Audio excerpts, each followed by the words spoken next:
you first come to know about SCWIST? Oh, I was searching for organizations who are interested in science and technology. Basically, I was Googling STEM. And this is how I found SCWIST. Are you one of the Vancouver members? No, I'm in Quebec. I'm in Montreal. So yeah, I was just interested what is out there for STEM, for women in STEM. And what's your background? I was a researcher in fiber optics. I have PhD in physics and master's in electrical engineering. And then I decided to switch gears and I went to the law school. And now I'm a patent lawyer. It sounds like everything that you've done on this journey, you needed to have done to do what you're doing now. Probably. Probably. What do you get out of SCWIST? SCWIST is, I think it's sisterhood, and it is, it's an organization where you can grow. I think that I was in the beginning. I was attracted by the workshops that were offered, by the events that were offered. So this makes you grow. It's soft skills development from one hand side, and on the other hand side, it's networking. And the pandemic has driven us to Zoom out of necessity. Right. But that necessity, the unintended positive consequence, has been inclusion. Including people who can't get to a Vancouver meeting, including people in other time zones with other interests. How do you feel about that? Well, I'm glad because this allowed me to participate for myself. That's what I can say. This allows me and other people in Quebec, for example, to participate in lots of meetings that you have in Vancouver, that SCWIST has in Vancouver, and to discover. Well, I discovered SCWIST, and I think a lot of people discovered new organizations for themselves, and they learned a lot during pandemic times. So, what's your hope as the pandemic fades and we don't have to do Zoom? What would your hope be? Blended meetings, still half of them Zoom and half in person? If you could wave a magic wand and design the world, what would you do? I think I would want a mix of both.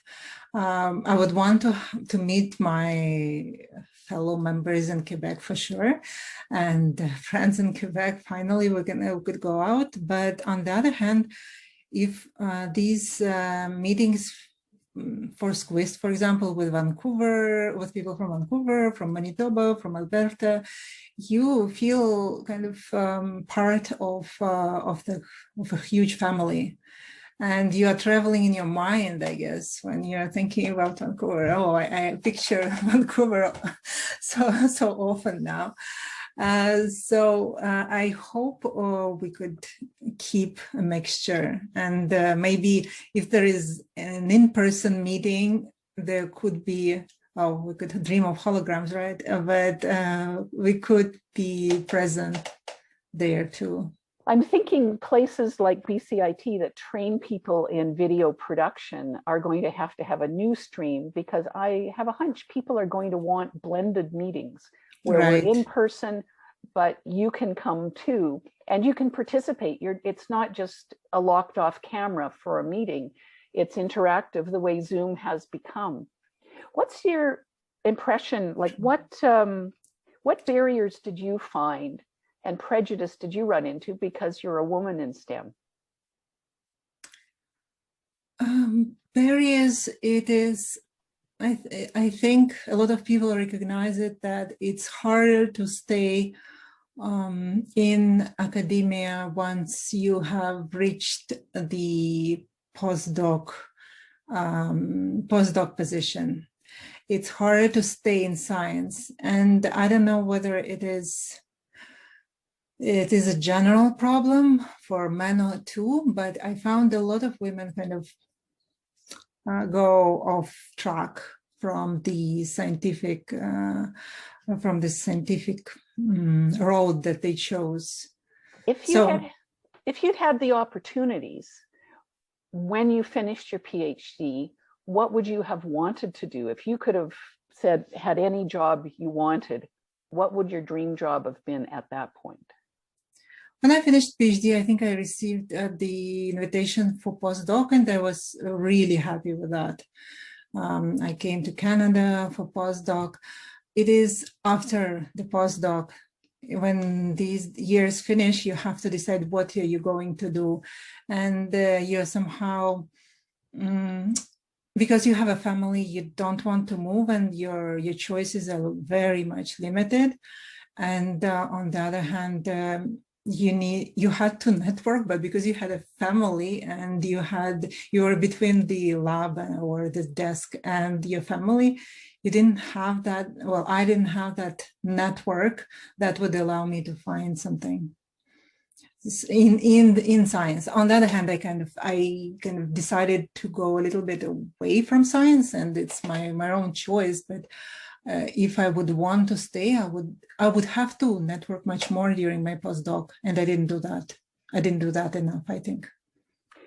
And you ran into some barriers then. Have any of those barriers gotten a little shorter over time? What progress has been made for women in STEM? Well, I think right now, at least from what I see, at least it's recognized that there is a problem, that we don't have enough women as professors. We don't have enough women in higher positions in science. Yes, somehow a lot of PhD students are there, and a lot of postdocs are there, but it doesn't continue, I think. And there was another thing I wanted to say. It's that the people know that kind of the students, yes, that's what I want to say. The students are there, but the professor, to get to professor or to get to a full-time position is much harder. So, and well, there is a progress, and there are associations now, postdoctoral associations, and I'm so sorry I didn't know SCWIST before. So we're glad you know us now. That's what matters. We can't regret the past. All we can do is change what we're doing now. And speaking of change, what change would you like to see for women? You've mentioned women in positions of power in academia. Yeah. We have a ways to go yet. What are those things you'd like to see? I would like to see more, well, I'm kind of thinking the higher and the lower. And the lower, it starts from kids. And I would want girls not to be afraid of science and to be interested in science. And it never occurred to, when I was growing up, it wasn't a problem for me that I didn't understand something. I would ask, but still I was one girl in a class of 12 guys in our group at the university. So it's not enough. I don't think it's enough. And we lose girls also during the school years, when they suddenly decide that math is not for them. And if math is not for them, then science is not for them. Or if math is really great, then they will do accounting. And this is not the only option, and science is much more than that. So yeah, I think to get more people in power at the top, I think we need to start from the youngest, and to get more students interested, more high school students. But to get to high school students, you need to start earlier. I can see it with my daughter. You need to start earlier. You do. But one of the things I know is the little bits of hope that keep a person going are there. What gives you hope that things will get better? Well, I see, maybe I just started to discover, but there is SCWIST, there are other organizations where women are talking about STEM fields. It seems that the government is talking about parity on all levels. There are new organizations that are talking about parity at the board levels. So we are kind of getting there, and it's not that we want to be better than men, we just want our place. That's right. So it's not pie. If we gain our share, no one loses theirs. And I remember asking Dr. Geraldine Kenny Wallace when she was the chair of the Science Council of Canada. And I knew there were a lot of studies about differences in women's and girls' culture and what they can bring. So I said, is there anything that particularly suits girls and women to science and technology? And she said, yes, brains.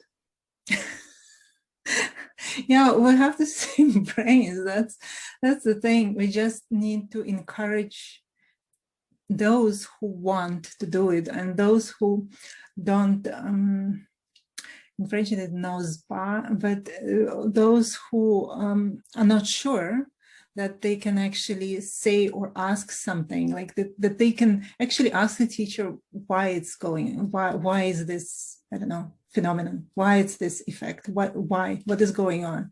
And if the girls are not afraid to ask, then they will go to the university, do science or whatever, computer science.